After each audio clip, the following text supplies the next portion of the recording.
Hello, good afternoon, everyone. We are going to start right now. Maybe some people start coming, but we can start with the introductions. So again, good afternoon. The Renewables Grid Initiative is very honored to host a presentation of this report, Powering Healthy Seas, Accelerating Nature Positive Offshore Wind, coordinated by RSPB. Before we start, I would like to go through a couple of housekeeping rules, just really quickly. Please mute your mics, and whenever you are participating or asking a question, please raise your virtual hand or include it in the chat, and we will try to address it as soon as possible. Please try to be, just try to make it short because we don't have that much time. And of course, if you want to react to in any way, you can just add a reaction. So a little bit on the context of this webinar, in case you're not familiar with the Renewables Grid Initiative and with the Offshore Coalition for Energy and Nature. RGI, it's a collaboration of transmission system operators and environmental and climate NGOs from across Europe. And we are promoting environmentally sound energy infrastructure for the integration of renewables. A couple of years ago, we started the Offshore Coalition for Energy and Nature. And this coalition integrates the wind industry, TSOs, and NGOs also from across Europe. And we're trying to promote the environmental friendly development of wind hand in hand with the protection and restoration of the environment. Now, this specific report comes really handy and timely in a moment where the acceleration of renewables is crucial, but also is imperative to restore and protect our marine ecosystems. The report by RSPB will be presented today, and RSPB, of course, is one of our most active members within the Offshore Coalition for Energy and Nature. And today we will have two presenters. First, we will have our Senior Policy Officer at RSPB, Helen Quayle, and Samuel Wrobel, Policy Officer Offshore, also at RSPB. Following this, we will have the reactions of two partners, Juliette Webb, a Policy Analyst from RenewableUK, and also Helen, Senior Project Lead, Nature-Friendly Offshore Energy from the North Sea Foundation. And without further ado, I would like to give the floor to Helen to introduce us to this report and some specifics that we will be able to discuss later on. Just really quickly, we will have a Q&A session afterwards. But of course, if you would like to just make an intervention, just raise your hand and we will try to integrate it on the moment or at the end, depending on the time. Thanks a lot, Helen, and the floor is yours. Brilliant. Thank you very much. And thank you for having us here today. We're really thrilled to be sharing our report with everybody that's here. Just to sort of give you a bit of framing for our report, it is a sort of very solutions focused report, and recognizing that we are at a bit of a crossroads for nature and climate and energy at this point in time. So we're sort of thinking we can keep doing things in the same way, which is jeopardizing both nature, net zero, and the rollout of offshore wind, or we can do something different, something ambitious. And I think we've got a real opportunity at the minute, sort of within the Ocean Coalition and more broadly, just to make change that is going to set us on a better trajectory for the future. And sort of within the UK, this is sort of how we've pitched our report, but I'm very aware that there'll be people here from across Europe, and there's the EU restoration laws. There's a lot of opportunities for collaboration and joint support across industry and NGOs to bring about the changes that nature and climate so urgently need. So Samuel's driving us. So Samuel, please can you switch on to the next slide, please? So this is the cover of our lovely report. It's very beautiful. So do please have a look. And there is a film that goes with it as well, which I think we're going to show at the end if we've got time. It's only 5 minutes. It's a lovely watch as well, and it features Samuel and some of our lovely seabirds. So we've done this, as I said, it's sort of, we're at a crossroads and we know we need to do something different. It's very much a nature and offshore wind film, which is something a bit, or film and report, which is something a bit different for the RSPB. but recognizing that we do need to do both, and we very much want to support the progression of renewables, offshore wind being a proven low-cost technology that we urgently need for energy security, to tackle the cost of living, and for net zero. It's been done in collaboration, so there's logos of 10 NGOs down there at the bottom, including BirdLife. So this is a report that we've produced with input from the different countries within the UK, across the UK, and with that sort of broader perspective. As I've said, it's very solutions focused, so this isn't about doom and gloom. Nature's dying and we've got problems. It's very much wanting to be, how do we take this forward? What are the next steps, and how can we collaborate further? And we have got Jules here today with us, reflecting the fact that RenewableUK have inputted very helpfully into this report as well, which is much appreciated. And what we want to do is show the art of the possible as well. You know, it is possible for industry and NGOs to work together for nature and climate.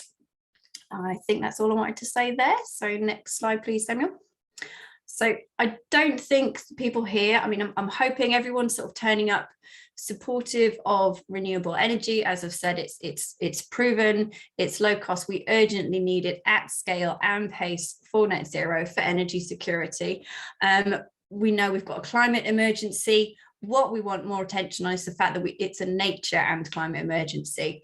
And we have seen recently BirdLife have produced their State of the World's Bird Report, which has been reporting that over or almost 50% of our bird species are in decline, with 1 in 8 threatened with extinction. And seabirds really tell that story. They're one of the most threatened bird groups globally. And we therefore have a really important responsibility to look after them. And for example, the report does hone in on the North Sea. That's a really important place for our seabirds.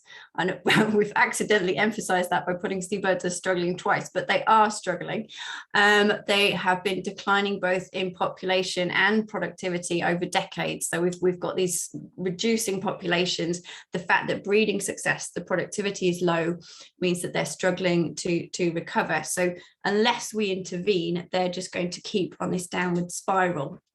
And that means that they're failing to achieve GES, which is good environmental status as required in the UK by our Marine Strategy Framework. And I think they're sort of reflected in the EU Marine Strategy Framework Directive. So seabirds are one of the ones in the UK that are actually moving further from recovery. So really we have this small window in which to start reversing that decline, or that they may just disappear. We do want to remember that while we know that offshore wind can have an impact on our seabirds, and we are focusing in on seabirds because we're the RSPB, but obviously there's wider ecosystem impacts as well. But one of the reasons that we sort of look at offshore wind is their impacts around collision and habitat loss and barriers to flight pathways. But we very much consider this within the context of decades of other human activity. So we know offshore wind can be a threat to nature, but it's not the only thing happening at sea. And actually it's quite new to our marine environment. We've had fishing activities, there's shipping, there's telecoms, there's dredging and aggregates. There's so many things going on our seas. They are incredibly busy and they have been exploited for a long time. So it's in this degraded state that we now need to consider, and we want to work with industry to find the way forward where we can make space for bringing in the offshore wind we urgently need and keep some space for nature. And that means some hard decisions are going to have to be made around how we use our seas. Climate change is also a big threat, and we have seen this year the devastating effect that avian flu can have on our seabird population. So it's affected more colonies, it's affected more species. We don't know yet the full impacts, but we don't expect that we've seen the last of it yet. And it shows us how vulnerable our seabirds are and why it's important to boost their resilience. And also net zero needs healthy seas. They're our ally in climate change by locking away blue carbon. So Samuel, next slide, please. So offshore wind in the UK, as I've said, it's vital for net zero. It's proven low-cost technology, and all these other things that we've mentioned already. But one thing I do want to sort of flag is that we have got, I think, what have we got there? We've got around 12 to 14 operational. And then we've got this ambition for 50 gigawatts by 2030. 100 to 140 gigawatts has been recommended by the Climate Change Committee for 2050. So that is a massive upscaling on, our seas have never seen anything like this. And we're using outdated old planning systems created when these were nascent technologies, when the grids were nascent. So everything needs changing. We need to be fit for floating wind. We need to make sure that that is part of the solution. We're going to need it to build in these deeper areas further out to sea, but we also need to understand more about where we're putting floating wind. So from a nature perspective, it's not that different a technology. It's still turbines, it's still cabling. And one thing to sort of flag that the situation we're in the UK is we have already got ourselves to where developers are required to come forward with compensation.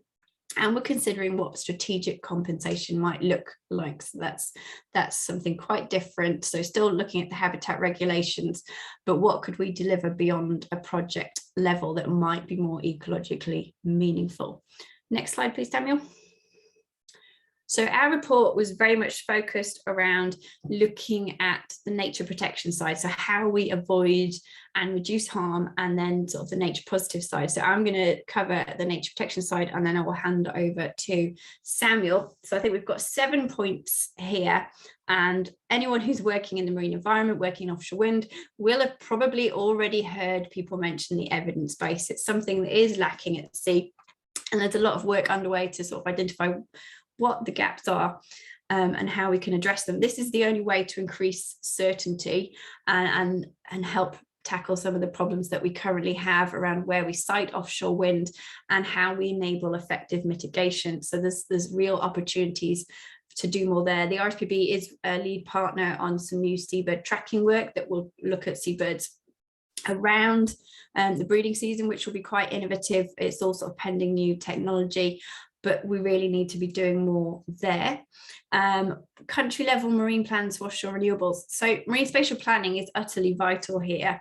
Marine spatial planning has got to consider a lot of different things. So one thing we've got in Scotland, in the UK, is actually a sectoral plan for offshore wind. So recognising the complexities and the need to think about things like ecological impacts and mitigation at the very early stage so that they can be flagged to developers. Scottish Government did step in, made this sectoral plan. There is also a country level plan, but so that we can specifically address offshore renewables. Momentum's growing around a marine development plan in Wales, and we're sort of looking at what might be possible in England. So this is something that could help with considering cumulative impacts at a plan level, coordinating targets within this decade in advance of fully comprehensive marine plans, and sort of considering if we put offshore wind there, what is displaced. So that's something that's happening in the UK. Cumulative impact assessments is something that we need to understand better. We need to do them, and then we need to sort of work out how we can mitigate for and manage cumulative impacts, because we've got so much offshore wind infrastructure going in, and as I said, that's on top of other impacts as well. So looking at the cumulative and in combination impacts is going to be vital if we're going to sort of halt nature loss within this space. Next slide, please, Samuel. So last 4 points from me. Excuse me. Innovative industry standards. So we've got in the UK an energy security strategy, and within that sort of had mention around having these design standards. So for example, looking at something like turbine height, which can make a difference for the birds like kittiwake and gannet, which we're concerned would fly into and collide with the turbine blade. So changing the height can make a difference, and sometimes there's a bit of to and froing over what the height is, and having that as a standard from the get-go could be part of how we can accelerate offshore wind. And I'm sure as more work is done, more standards could be discovered and shared across industry and made best practice. Robust adaptive management. So that's a sort of relatively new thing for us. Potential way to manage uncertainty, for example, by progressing with development, having mitigation or compensation measures in place, monitoring those, and if research analysis has shown that they are not delivering what they should be, having some kind of alternative that would be brought in. So we'd have sort of feedback loops in place, but that's got to be robust, but that could be a way to help development progress with nature in mind. We've also got clear and stunning application of strategic compensation. So as I've already alluded, this is a bit of a challenge. It's crucial that compensation actually addresses the ecological losses. That's what it should do as part of the habitat regulations. And we need to remember what species are being impacted, what habitats, and which protected sites. And then we've got marine net gain, so opportunities for developers to add sort of enhancement. So going that bit further. So in our mind, we've sort of got these different elements. We need to protect nature, because if we don't protect it and halt loss, we can't restore it. And then we've sort of got the opportunities through net gain to enhance nature as well. And that sort of exists as part of our Environment Act. It's coming forward in the marine environment. So these are some of the ways that we think we can protect nature and accelerate offshore wind, and we can build this into planning. And remember that nature doesn't have, or it shouldn't be, it definitely isn't the barrier to deployment. A lot of the barriers are actually the plannings that's not fit for delivering technology at this scale and pace. And I think now, am I handing over to you, Samuel? Yes, you are. I can take it from here. Thank you, Helen. Thank you. So the second component, and if you've read the report, or I'd had a flick through of that link there, and thank you for showing that, guys, is this nature positive angle, and we refer to this as being the catalyst for change, and it's looking at the wider suite of things, and how offshore wind can be that driver of change, and stepping away from those kind of like 7 key points of nature protection, and actually how this can fit in with our ocean, with our seas, and with our ocean management as well. So nature positive and a nature positive energy transition it's a global ambition. So it's driving action and investment in nature, and it's across multiple sectors, and it's aiming for this goal of a richer biodiversity with thriving economies, and it takes an economic and a business approach to do this. It isn't just isolated to offshore wind. This is happening across multiple sectors. And it was established by a coalition of international conservation organisations, and that includes BirdLife as well. And it's creating this, what is termed as a global goal for nature. And it commits governments to be nature positive by 2030. So this is what this graph here is demonstrating, is that it's recognising that the current trend of biodiversity is declining. As we are saying, we are in a nature and climate emergency. You know, we have never seen nature decline at this rate and at this scale before, and we're in a position that we are able to recognise that. However, by the turn of the mid-decade, there is an opportunity to start reversing this decline, and by 2030, the aim is to be net positive and to continue that acceleration of recovering biodiversity beyond into 2040 and 2050.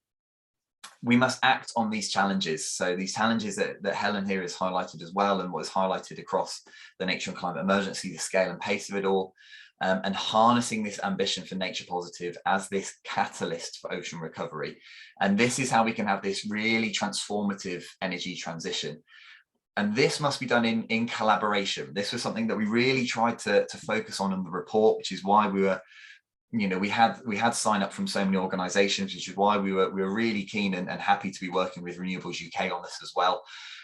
It is going to take collaboration. It is bigger than all of us, and we're going to need to be working at this at scale. We focused here on the North Sea as a case study for this, as a prime example of the international scale that's needed. Seabirds don't recognise borders. They don't know which country they're in. They don't recognise geographical, political borders. If there are certain legislation and steps being taken in one country and not another, there is a risk for a disparity between the two. And it is going to take that wide international approach across scale for benefits of nature, for people and climate.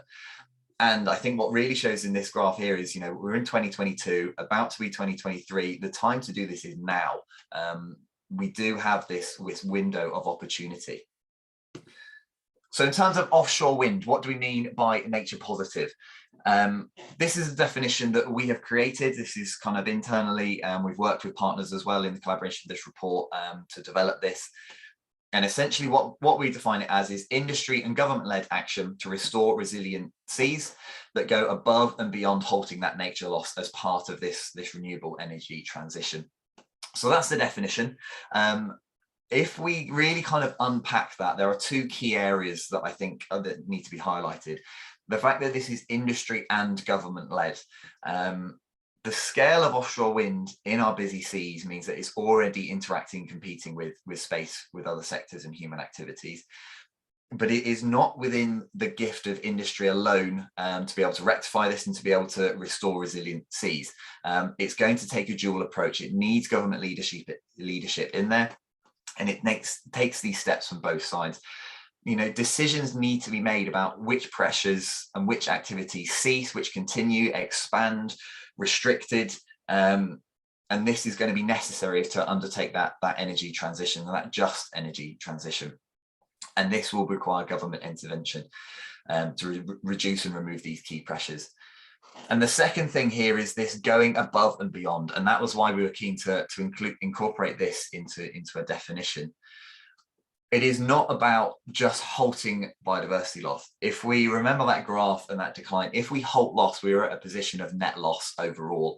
The key here is to continue, reverse that trend and build on it with these multiple layers of what Helen was going through in terms of how we can bring in marine net gain systems, and we can build on these evidence bases and continue that trend of recovering these populations. And we need multiple measures to be able to do this. And this is where it's happening across sectors. So I mentioned in terms of Nature Positive that it's beyond offshore wind. So, internally in our teams, we have teams looking at it for forestry, for agriculture, and there are different steps to do this.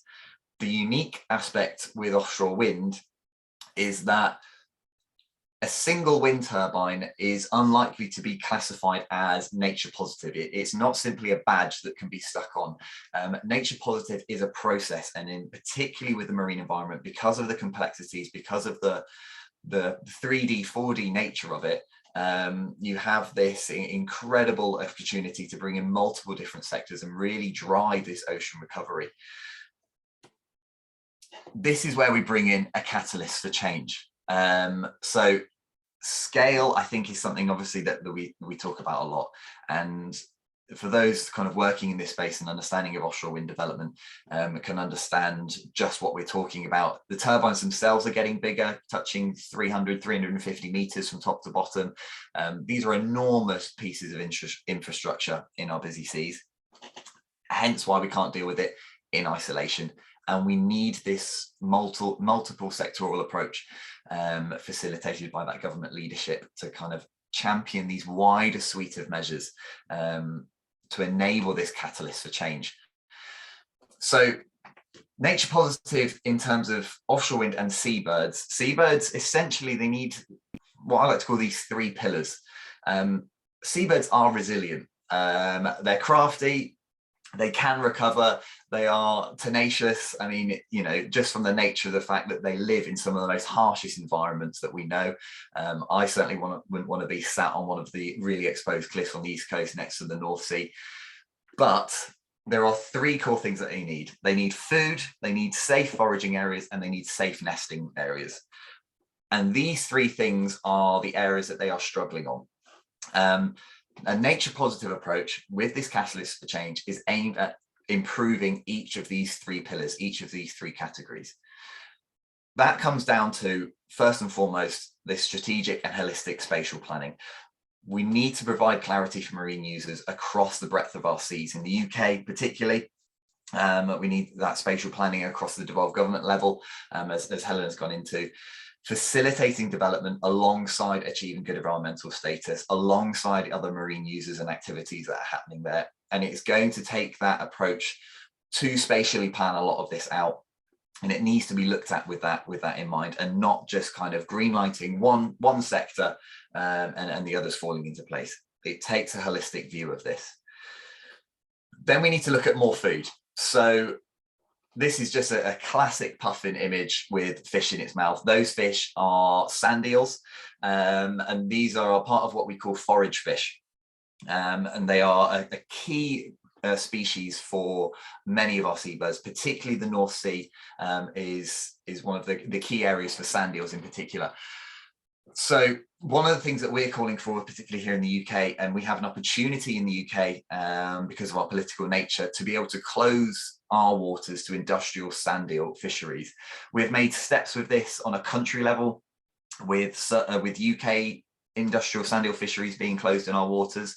We are still open to international waters, but there is an opportunity here to secure our core seabird food through that closure of the sand eel fishery. And this would be an absolute massive step if it was possible to enable safer or just more food on a whole. And this can be rolled out along multiple sectors and in multiple fisheries as well. The second thing in terms of fisheries is this element of bycatch. So for those that aren't aware, bycatch is the accidental mortality, the accidental death of seabirds and other marine animals in mainly fishing gear. This is often something, and if you've come across bycatch, it's often thought of in the high seas, you know, southern hemisphere, these huge longline fleets often catching albatross species. It's one of their biggest key threats. But our waters are not immune to that. We know in the UK that we have serious issues with gillnet fisheries and also longline fleets up in, particularly in the northern North Sea and around Scottish waters. Recent evidence is suggesting up to 9,000 fulmars are being killed by bycatch each year. So this is a big problem. And so part of this nature positive step is to have this effective and ambitious monitoring and mitigation where we can minimize and where possible eliminate bycatch. And the fantastic, exciting thing about this is that it is possible and it's been proven to be possible. So when we have these examples where, you know, it has been done, this is what we can really build on and apply to our own waters. So two quick examples are Namibia and South Africa, where RSPB has been working with the partners in BirdLife and our partners down in Namibia and South Africa. And we have been able to reduce bycatch by 99 and 98% in these two countries, which is an enormous achievement. And that's through bird scaring lines, stronger regulations and observer coverage. And these steps can make this possible, and incorporating that into this nature positive approach could have massive repercussions for seabird populations. We also need to be looking at our marine protected areas, and this is obviously what we keep touching on and we keep coming back to in terms of marine nature protection for offshore wind. But marine protected areas need to be there to safeguard areas important for seabirds. And it sounds crazy to have to point it out, but at the moment, these are what we refer to as paper parks. They do not have enough protection on them to secure those areas that are needed for seabirds. They're internationally recognized as key delivery tools for marine protection. And as offshore wind increases, as it develops in our seas, MPAs, marine protected areas, are going to have an increasingly important role in how we protect our seas, but also providing that clarity for marine users. Having areas which are definite kind of no activity zones or activity zones that can be developed in, and mapping that out and having these dedicated areas for nature, giving enough space for nature is going to be absolutely essential for that. And then lastly, as part of this process is coming down to the safer nesting areas. So as I mentioned, in terms of where seabirds like to nest, it is often on kind of far away, inaccessible, raw, bleak, incredible islands, cliff faces. Because of this nature, they have evolved often with the lack of predators and the lack of marine mammal predators. In some cases, in certain islands, mammals have got onto these islands and through no fault of their own have had to turn to seabirds as a source of food through a lack of other availability. And this is having catastrophic effect on our seabirds. Developing a seabird island biosecurity program across countries and then across a multiple international scene as well is going to have that desired effect where we can protect our nesting areas and protect them at sea. And once again, this is one of those fantastically provable methods which does work. We've seen it happen on the Isles of Scilly in the UK, on Ramsey Island, on Lundy Island. There's multiple areas where this has happened, where mammals have been eradicated and removed from an island. You've relieved that pressure and seabirds have just bounced back. In some cases, within 5-10 years, we've seen populations recover, which is just an incredible achievement. So that brings us to this: change today to power tomorrow. It sounds like this lovely idea, but it is absolutely possible. This nature positive approach of achieving this through the expansion of offshore wind is this really exciting component. We have never seen this threat for nature and climate before. But on that, equally, we have never had more knowledge to know what to do about it. We have never had this much knowledge to know what is going on. Yes, we still need to develop more. Yes, we need more evidence base, but it is clear that they are struggling, and we have the technology to do something about it, which is a fantastic opportunity to be in. Equally, we need this clean, affordable energy. This is absolutely paramount. Fossil fuels they're an unsustainable quick fix, and that's what they seem to be treated as get us out of a sticky situation to use fossil fuels. But they are burying us deeper in this climate emergency, into the energy security crisis, into cost of living crisis. Not only does renewable technology now have the capability to generate this sustainable energy on the scale that we need to transition away from fossil fuels, but it can and must facilitate this nature positive approach. As we said, this is our window of opportunity, and the fact that we have a technology and an industry that can facilitate a nature positive approach as well is something that needs to be jumped on, and that is where we come with this catalyst for change. Ocean recovery is not only be achieved through good environmental status, it needs to have this blue carbon restoration approach. And this is where we see with the restoration law of how vital that is. You know, nature restoration is our best insurance policy for climate adaptation. This is where we need to see effective NPA management, particularly for the seabed. It's this amazing habitat where we can retain carbon capture and storage, embedding that climate mitigation and that resilience in our marine ecosystems. And restoration needs to form a really core role as part of that as well. So we need to change today to power tomorrow. We need to harness this ambition for nature positive, catalyze this truly transformative energy transition. And the just the fantastic and exciting part of this is it can be done hand in hand. It can be done as part of that both transition. And that's where we need the collaboration. We need that industry input. We need government leadership. And the NGO sector is here as well to provide guidance and evidence, and to develop this and have the technology and the knowledge of seabird ecology, of marine ecology, to work out what needs to be done to secure those areas for nature. Thank you very much for listening. Yeah, more than happy to answer questions or anything you have, and I'll pass over to Jules now as well. Brill. Yeah, thank you so much, guys. And yeah, just a huge thank you for RSPB for inviting me to come and comment today, and thanks to the RGI team for having me today. So I think a lot of what I will say kind of will, in essence, echo a lot of what Helen and Samuel have already said, because yeah, these are very important points to reiterate. However, kind of coming at this from the industry lens. So I guess I should just say a couple of things about who I am and RenewableUK.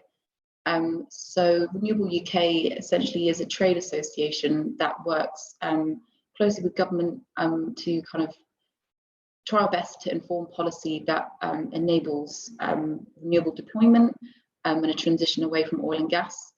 But we are conscious that we want to do this in an environmentally sensitive way, and the narrative is moving away from kind of environmentally sensitive and actually towards these concepts of how can we provide a nature positive environment that delivers net gain within the possibilities of the technology. So that's kind of where I fit into in this, and have worked closely with Helen and Samuel kind of on the report, and yeah, just happy to come from an industry perspective. So I think the first thing to say here is that this report importantly recognises that NGOs and industry are working together towards a common goal. Yeah, so ultimately the goal is a net zero future which ensures ecological and human health. So I think it's just really worth reinforcing that point, because sometimes with all the nuances of policy, and when you get into the nitty-gritty details and kind of all the multitude of stakeholders and factors to take into consideration, sometimes that common goal can become a little bit clouded and sometimes forgotten, but it's just worth really reiterating that that is the common goal. So, and as Samuel said, it's very much within the art of the possible, and that's why it's kind of like a really exciting time to be working on this. And yes, so together this is what we are collectively striving for, And as the report emphasises, the time to act really is now, given kind of the unprecedented news we're seeing on the impacts of climate change and the impacts of both climate and kind of human and anthropogenic impacts on biodiversity. So really important to be having this conversation. So industry has had a little bit of time to digest the report, and I should say now that RenewableUK represents a whole host of renewable industries. However, I tend to kind of focus on fixed offshore wind. So kind of I'll be speaking to the response from the offshore wind industry, which is, I guess, naturally as a result of the kind of theme of this report.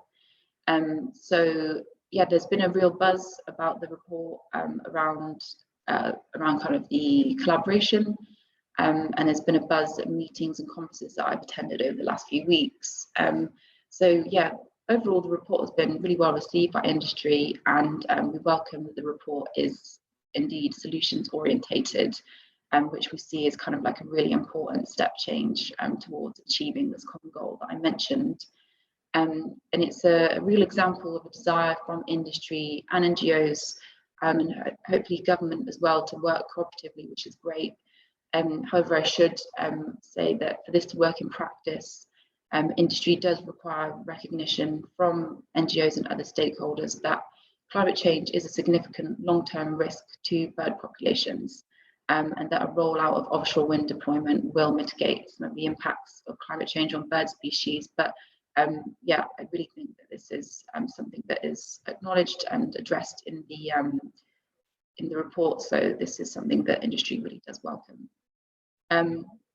So at the moment, I'm sure many of you are aware, and as both Helen and Samuel spoke to, we are undergoing an energy transition, which ultimately requires a policy transition. So for a lot of us working in the sector and on policy, we know that things are moving quickly and at scale, and there's kind of all need to get our heads together to respond to this. And as we're learning along the way, policy and concepts don't really fall neatly into boxes, which I recently heard Helen say at a kind of a meeting, which I thought was a really nice way of sort of kind of visualizing everything that we're working on. It's kind of a bit of a mishmash that don't fall into their boxes neatly, but it doesn't mean that they're not valid and shouldn't be kind of worked on further.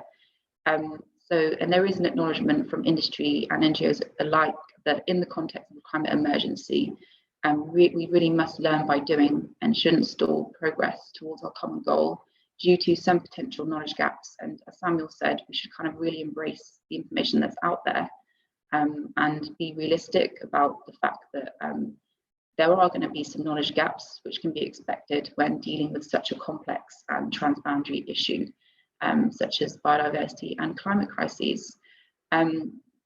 So at present, there are lots of us, a big old army of people working on this to get this as right as we can, from an industry side, and of course, NGOs and government, among many others. And I guess from a industry perspective, we just want to highlight that we must really ensure early engagement between industry, NGOs and SMCBs. I think from my conversations with industry, this has kind of come as a point that's been often repeated as being something absolutely key for understanding each other's positions and really trying to find a common ground as much as possible, whilst acknowledging that it is natural and there will be points where there are different factors at play, and where there are different opinions, we must try as best as possible to take this as an opportunity to work together, find kind of the best outcomes for industry to deploy at scale, as we are trying to do and as outlined by the targets, in a way that also is beneficial for the environment.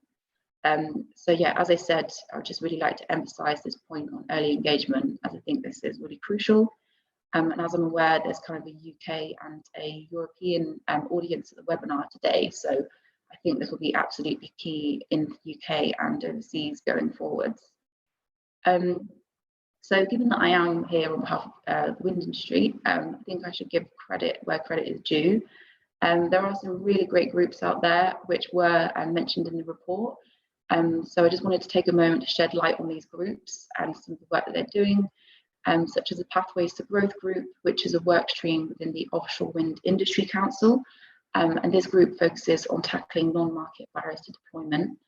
And then there is the Crown Estates Offshore Wind Evidence and Change Programme, and not to mention the Strategic Net Gain Task and Finish group, among many others.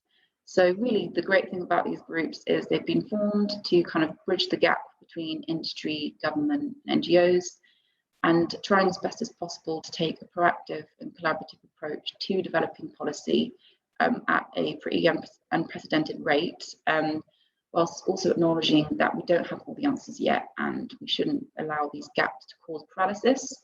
Because actually when we do get together and talk about what we know and what's out there, it's actually really impressive from my perspective, and I think it is a work in progress, just piecing this all together and working out how we can make use of this information as much as possible from all our different perspectives to inform kind of effective policy. Now, so the UK is clearly part of a much wider ecosystem of nations operating within our seas. And I really do believe from kind of conversations I've been having with industry and wider groups that there's much to be gained from internal collaboration. So I guess as part of my role here today, just wanted to kind of put this out as a plea to collaborate with overseas bodies. So in order for the groups that I mentioned just now to be as effective as possible, there will be an element of their effectiveness sort of relying on increasing our knowledge base with not only our devolved administrations, such as Scotland, for example, which the English and Westminster government works with closely, but we really need to increase our knowledge of how things are working overseas and increase the evidence base around kind of ecological systems, and also more kind of like policy systems to see what's working, as there really are lessons learned to be had. And I think if we can all do ourselves a favour by saying this works well, this maybe not so much, we could probably help by saving a bit of time and headache. So it's kind of my plea today.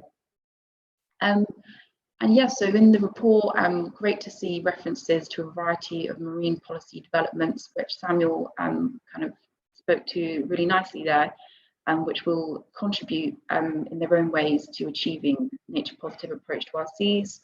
And hopefully, if these are sort of treated in a holistic way and sort of brought together across government and all the multiple bodies in government, then we can really achieve some good outcomes. A couple of these, which I suppose I've been working on from a personal perspective, are marine net gain and strategic compensation, both of which are a work in progress. And as we need to move forward with these, as Samuel said, we need to acknowledge that the coastal marine environment are inherently dynamic in nature. Habits are constantly evolving and changing at a slower rate than those on land.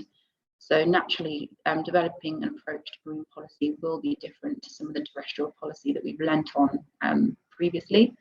And government must really consider these differences and associated uncertainty to ensure success. So I think these will continue to be a work in progress, and I do really look forward to seeing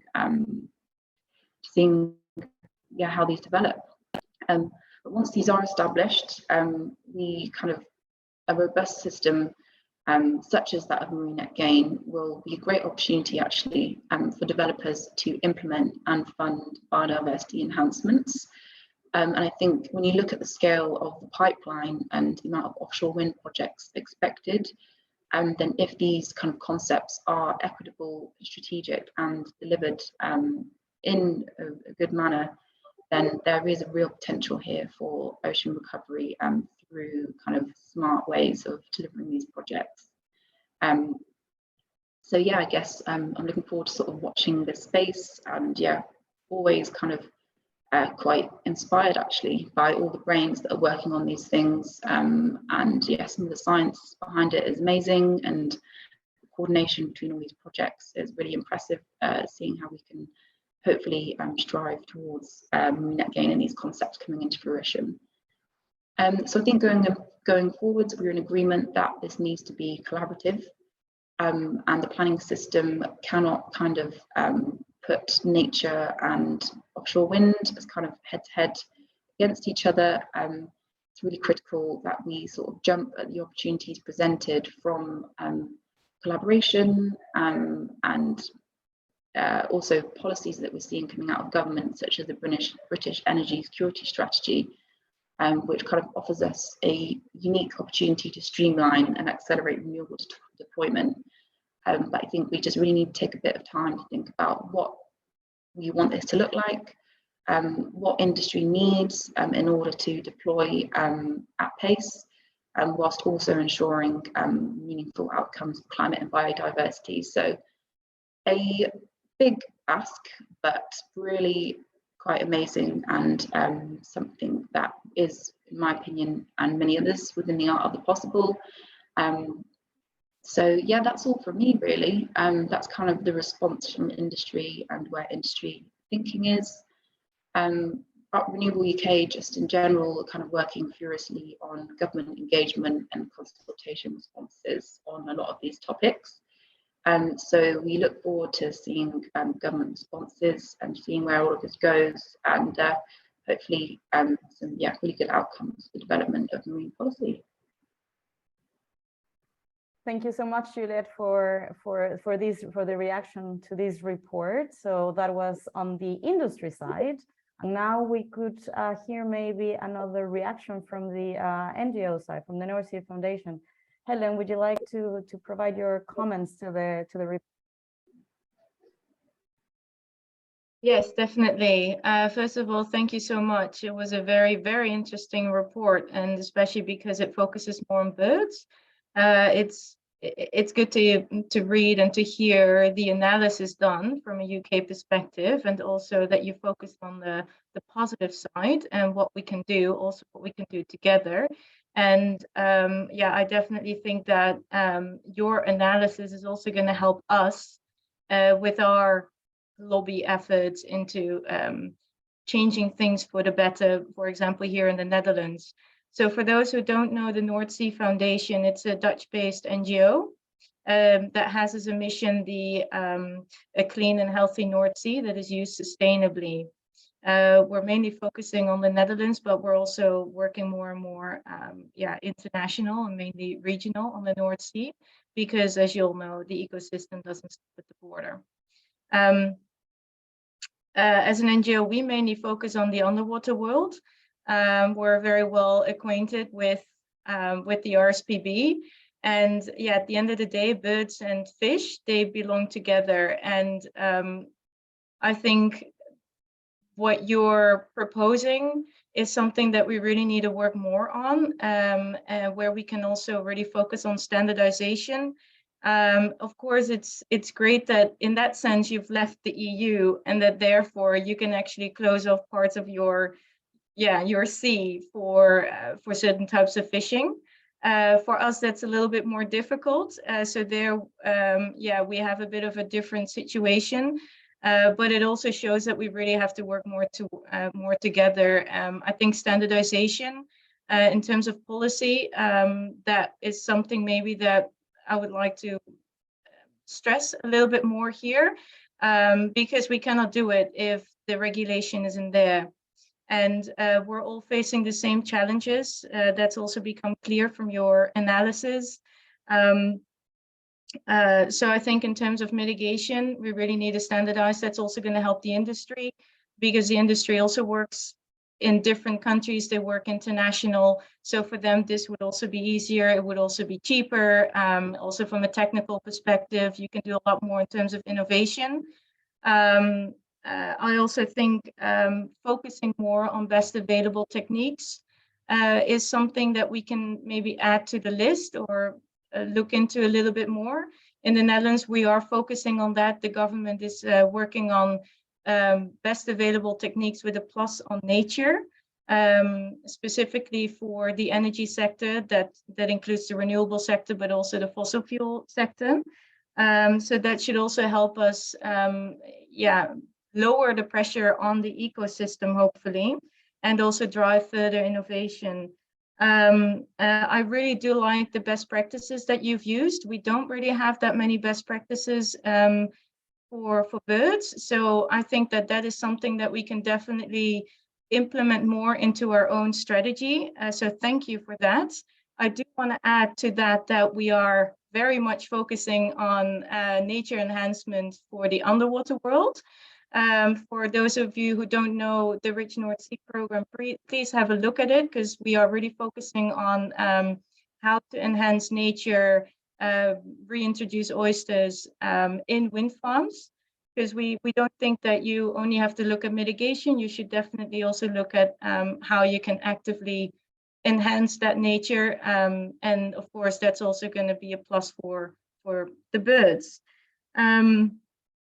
I think we can also look more into sharing more data together, because we are all basing our knowledge on science.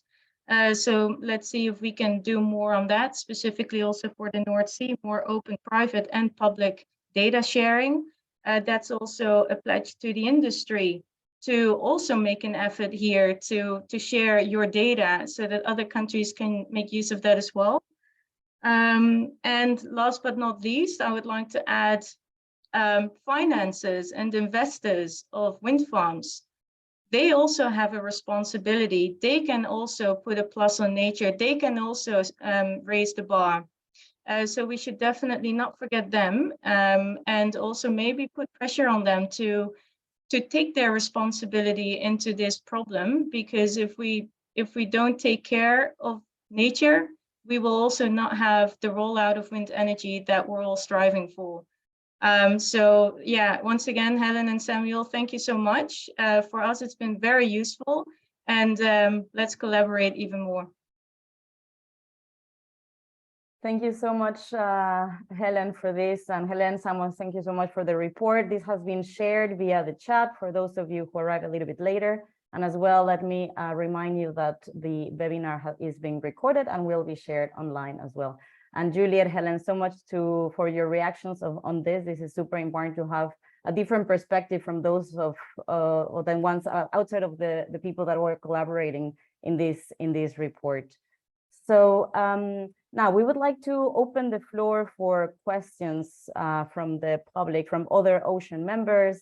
Here they are, Helen and Samuel, to answer all of your doubts, so on and so forth. So I will start calling you by one. I'm sorry if I am not pronouncing your name correctly. So Grant, please raise. Maybe you can open your camera and ask your question. Can you see me and hear me okay? Yes, perfect. Good. Hello, everyone. Grant Humphreys here.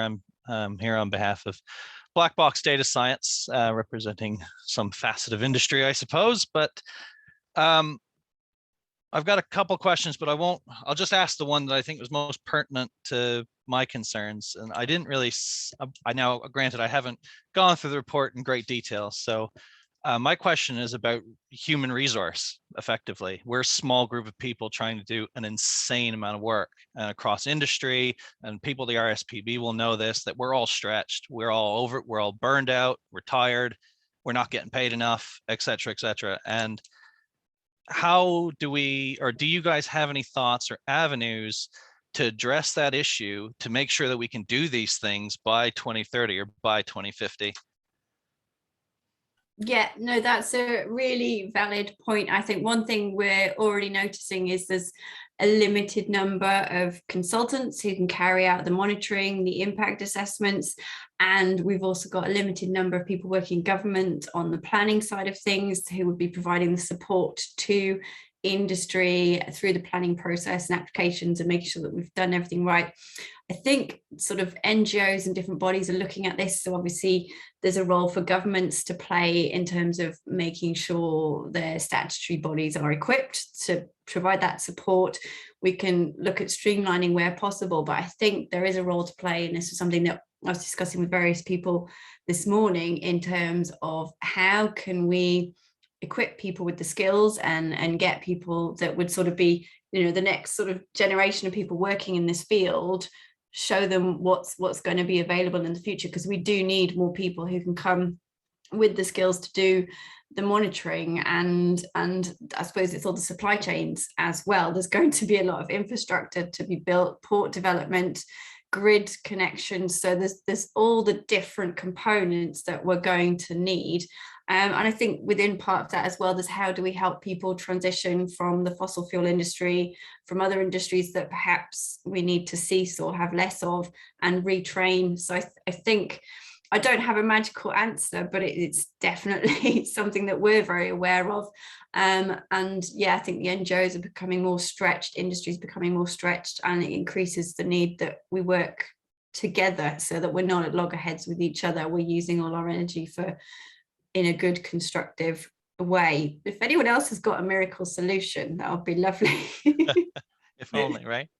Yeah, I mean, you see that. I mean, obviously, I also work for HIDEF, and part of the issue that we have at HIDEF is we're overstretched even just on doing the surveys, right? I mean, aircraft and all that, we're flying, something like 50 or 60 surveys a month at the moment, and that's, yeah, it's crazy how much is going on at the moment, and there's just not the resource available. So that's my kind of concern at the moment, is we've got these really lofty plans of trying to do these things, but we need that resource in place first before we can kind of do anything. And it's obviously quite a struggle. I think the only thing that I would add to that as well is I think this is where this holistic, more strategic view comes into play, is that from an NGO perspective, the project by project level of dealing with this is stretching. We cannot continue to do this per wind farm, per consenting process. So not only is it beneficial for the actual population level, but from a resource perspective, it's a much more sensible way of looking at it, and a much more effective way of looking at it as well. Thank you, Grant, for your question. Super important. How are we going to implement this big plan with the resources that we have in general? We have a few additional questions now, so I will just continue. But of course, if someone wants to react to this first question, please go ahead. Christine Apsil, please, you can unmute yourself. Yes, hello, thank you. I'm interested in fisheries aspect of this. I used to be with North Sea Foundation for a long while, and now I'm doing some work also jointly with RSPB and WWF and Marine Conservation Society. But I was wondering if we are going to have so many offshore wind farms. Obviously, the fishing industry, they will see a problem, and they have already published a report on that, the spatial squeeze. So they will move to other areas. But one other thing they might do also with the energy crisis now is they might move to other gear, like passive gear, because trawling is not allowed, at least on the continental side of the North Sea. It is allowed in the UK, but most fishermen won't do. But they see opportunities for passive gear, and also in general, your fisheries colleagues are campaigning against trawling and moving to passive gear. But then you have the problems of gill nets and the long lines, and the problems with birds, and how this is a question for Sam. How are you looking towards this? How are you going to cope with that, or how should the governments cope with that development? Yeah, it's a really interesting question, and I think classic NGO answer is we don't have the answers at the moment. We love saying that. However, I think with that kind of introduction of the more passive gears, the thing with bycatches, there is an answer to it. It is solvable on some context. It's been proved for measures to be successful in that. I'll defer to our fisheries colleagues in other conversations about the application of it, but this is something that we are really striving for, is that that government approach to roll out better bycatch mitigation effective measures. We recently had the bycatch mitigation initiative put out, which just really didn't quite hit the level that we need it to. It wasn't ambitious enough. It wasn't kind of developing that enough. And this is why, and it all comes back to it, is how much of a bigger picture this is needing. But it's why we need these different groups, not only, you know, I think that's where this collaboration comes in terms of demonstrating that it can be done, because at a government level, we need that collaboration within government teams to be talking to one another and being, okay, if, you know, our government team are pushing for offshore wind and we're developing that and it's going to move fisheries, let's work with the fisheries to make sure that that is also having the same implication, and we're working there as well. So I really feel like there needs to be that balance of the two. And you're absolutely right, with the acceleration of offshore wind, it's going to shift fisheries into different areas and shift them onto new fishing practices. And I think one thing that we do try and explain with this catalyst of change is that we're not kind of saying it's an opportunity to kind of get, you know, offshore wind being this one industry to kind of plow through. Obviously, from a climate perspective, we absolutely need this industry to be developing on our seas and shifting away from fossil fuels. But that can be alongside the fisheries and the other aspects, and that's where this leadership comes in.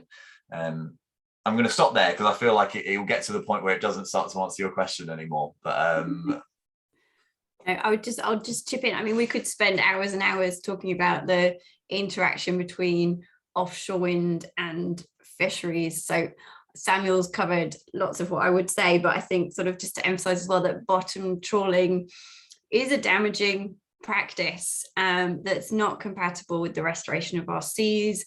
It's not compatible with having blue carbon. So it's not something that is being shifted or ceasing just because of offshore wind. It's a damaging activity on its own. So I think that's important to remember. I think, you know, blue carbon's got a really important role to play, so we need to think about that. And obviously Samuel's mentioned remote electronic monitoring in relation to bycatch. So the solutions are there. It is the success story that is waiting to happen. It could be really important for seabirds, cetaceans, other species that get caught in fishing nets, and also ensuring we have healthy fish stocks, which is ultimately better for the fishing industry. And I think marine spatial planning has a role to play in here. And I think what we're missing is this overarching, for want of a better word, thing that brings everything together so that we have a hierarchy for decision making, and somebody can say, well, do you know what, we've got nature, we've got offshore wind, we need the physical space, but it's also about the overall pressure. So we might displace fishing, we might change the gears, but we also need to consider what the pressure is, because if we don't reduce the actual fishing, and that we're using fisheries as an example, there's other activities taking place, but we need to think about the overall pressure as well, because we can't just squeeze everything into increasingly smaller spaces. And I realize it is scary and daunting for the fishing industry, but we need offshore wind. We have a climate emergency, and I think what we need to think about is how we ensure just transition for the fishing industry and other industries that are going to be impacted as well. But we have put, I think there'll be a piece coming out in the RGI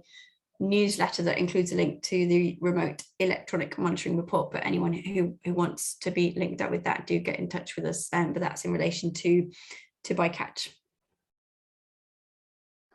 Thank you so much, Christian, for this question. If someone else wants to react to this one as well, please go ahead. It would be also interesting to know more from the industry perspective about this. But I will move on with the next question. Elaine, please go ahead. Thank you.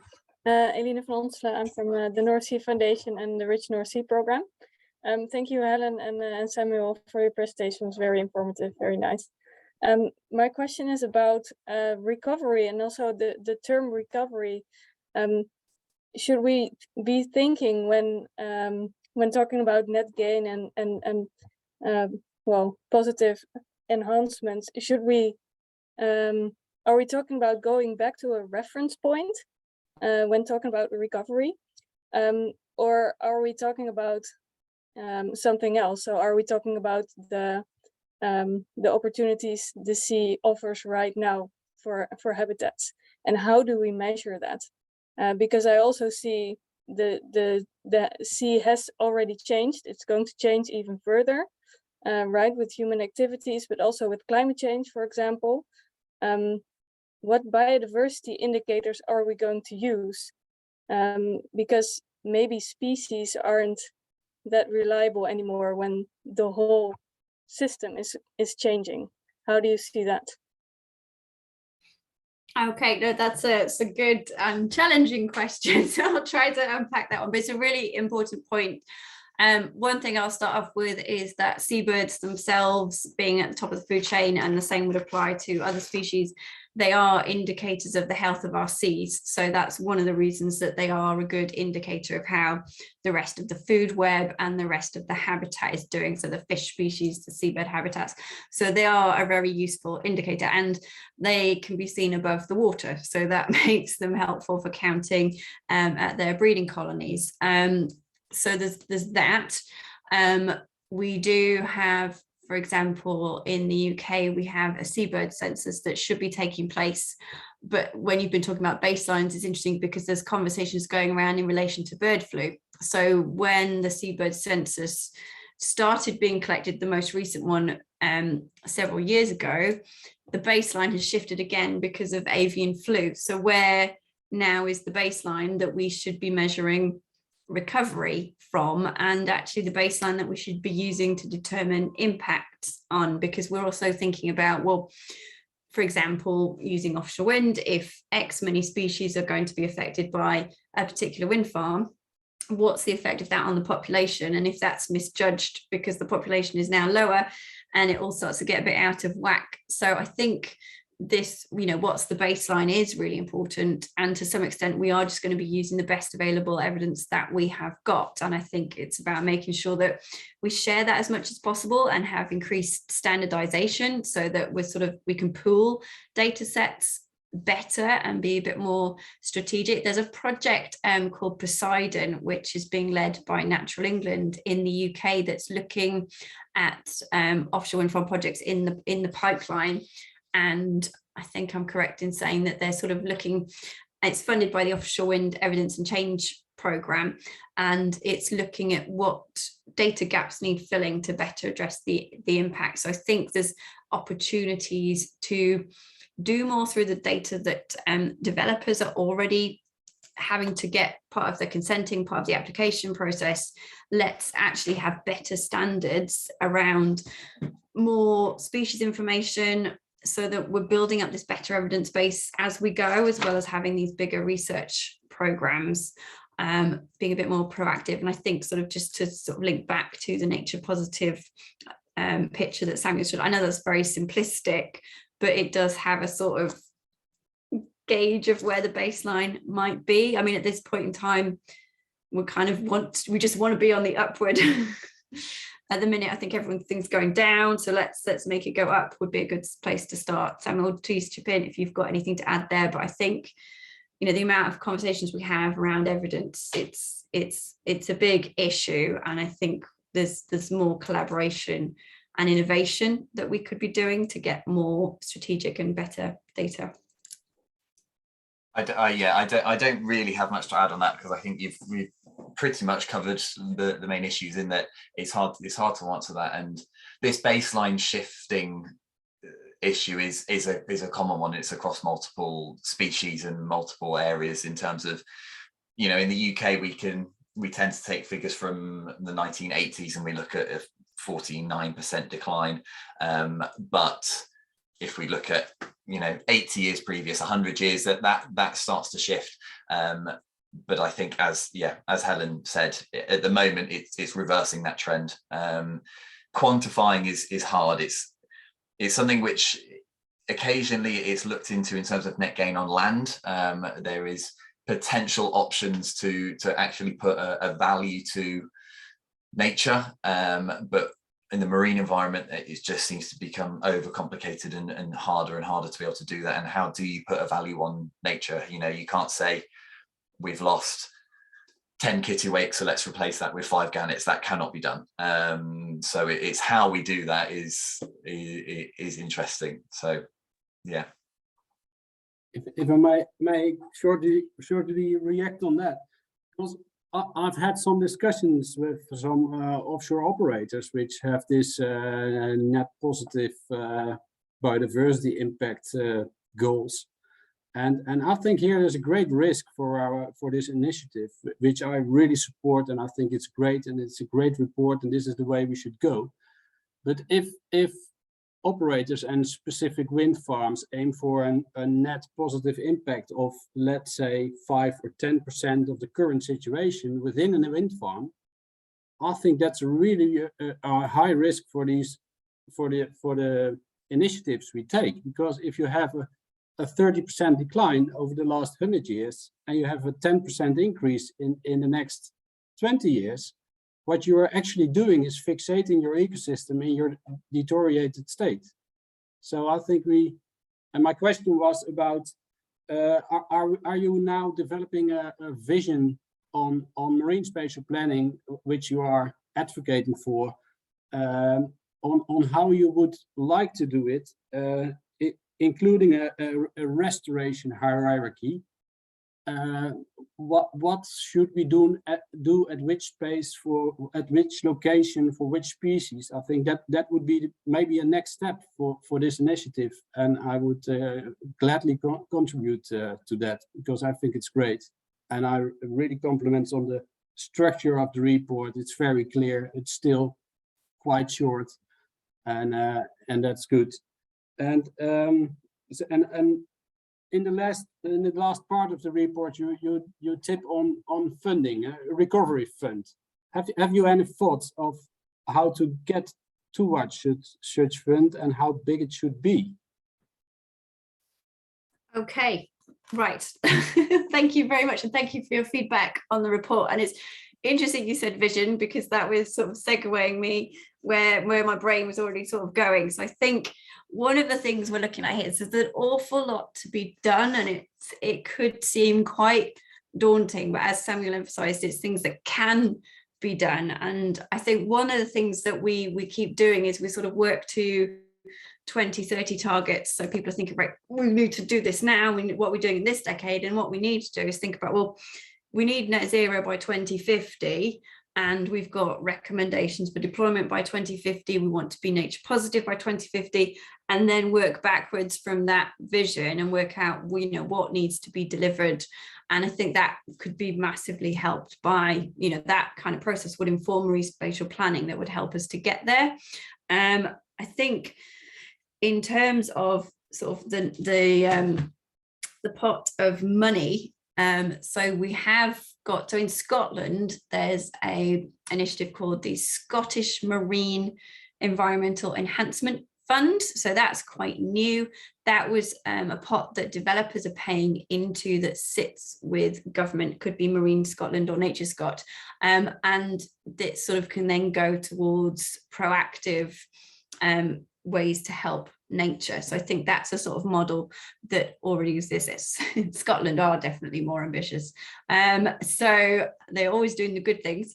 So I think what we can do is sort of kind of use that and maybe expand it a bit. So in the British Energy Security Strategy, this sort of set out the requirement for an offshore wind environmental improvement package. There's an awful lot of offshore wind acronyms, and a marine nature recovery fund. So I think there's potential to have some kind of government held and coordinated pot of money, and within that you could have money that goes towards net gain, that goes towards, you know, all the different nature positive acts, and you know, some of that could be from developers, some of it could be government delivering on their commitments, because we've also got this issue around, well, how do developers feed into the fisheries work when this is something that actually is a government requirement, and maybe creating some kind of big pot and somehow apportioning things based on impacts is a potential way to go. And I'm saying that as my own personal perspective, but I think it's something that's got to be held with government. I think a lot of these things are only going to work if there's government coordination and delivery, and it's finding how industry can sort of contribute. And I think we need to have a lot more we don't need a lot more groups because we're already stretched. We've already touched on the fact, but it needs to be NGOs, industry and governments working together. And I think part of the way we get there is by NGOs and industry going jointly to government with these shared ambitions of how we get to 2050 and sort of what frameworks for that could look like. I feel like there was another part of your question that I've probably not answered, but remind me if I've not covered anything. You covered a lot of it already, and I see that the government in the Netherlands, at least, is working on such funds, and my worry is that it takes plenty of time, and so there's a real mismatch in the planning of the recovery of nature and the offshore wind farm development, and I think they should be interlocked. Otherwise we will miss the boat. I don't know if you say that in the no, we do, and it's definitely true. We do need to get on the boat now, because otherwise it will be too late. So yeah, thank you. Can I just ask something about the same question, just to add up on this? So I think that, Christian, you mentioned, how do we prioritize what should come next, like what should go first? How would these funds would actually be prioritized as well? What should we pay for first? And then Helen, Samuel, if you, I don't know, like for example, I was reading in the report as well that the Scottish Fund is based on, is like the money is donated on a voluntary basis. So I would also like to ask Juliette on this. How do we, like, who should pay actually? How do we enforce that this money actually come first to this fund, and then how will this be distributed? Yeah.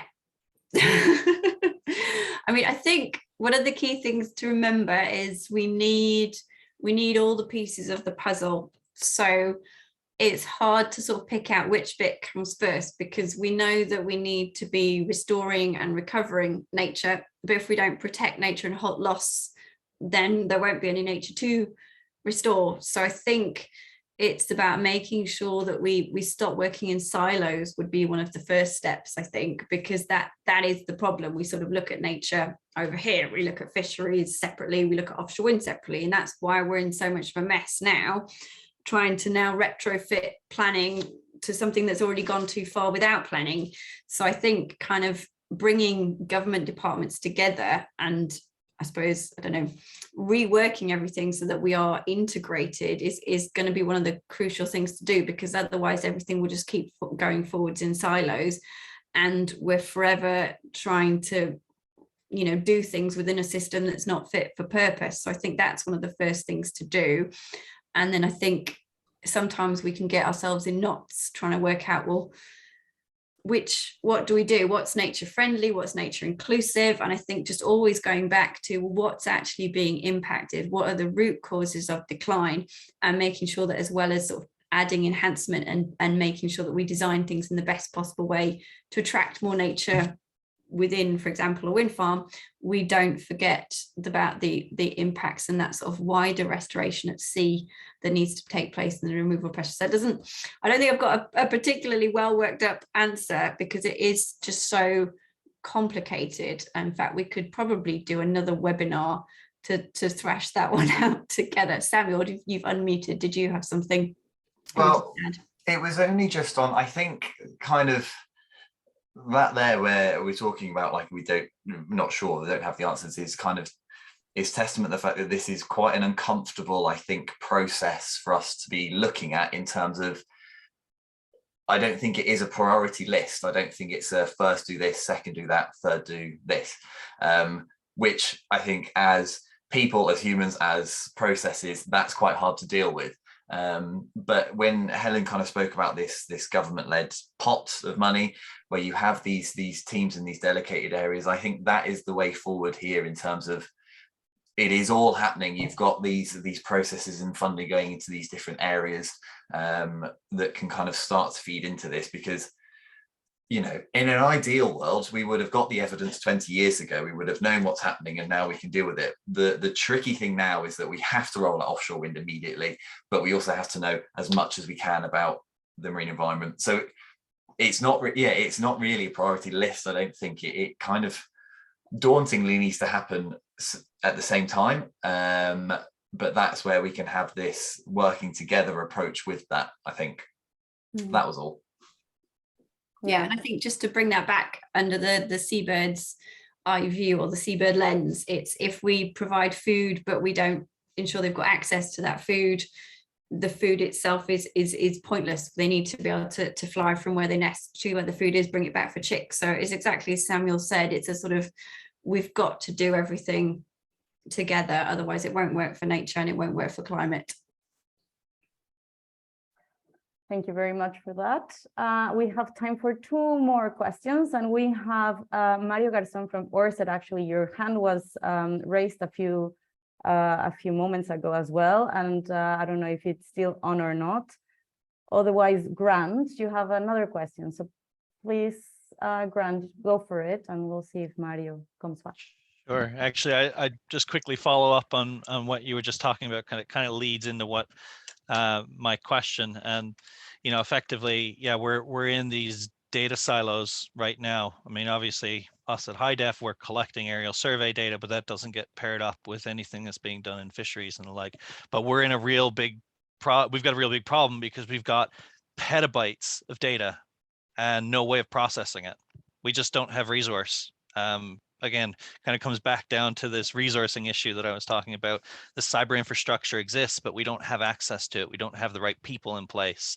And I think that this should be like a big part of any strategy going forward. If we want to talk about data sharing and all that, is we need that infrastructure in place, and we need a way of processing those data quickly. And that's going to involve partnerships with Microsoft, Google, all the big players, and data centers.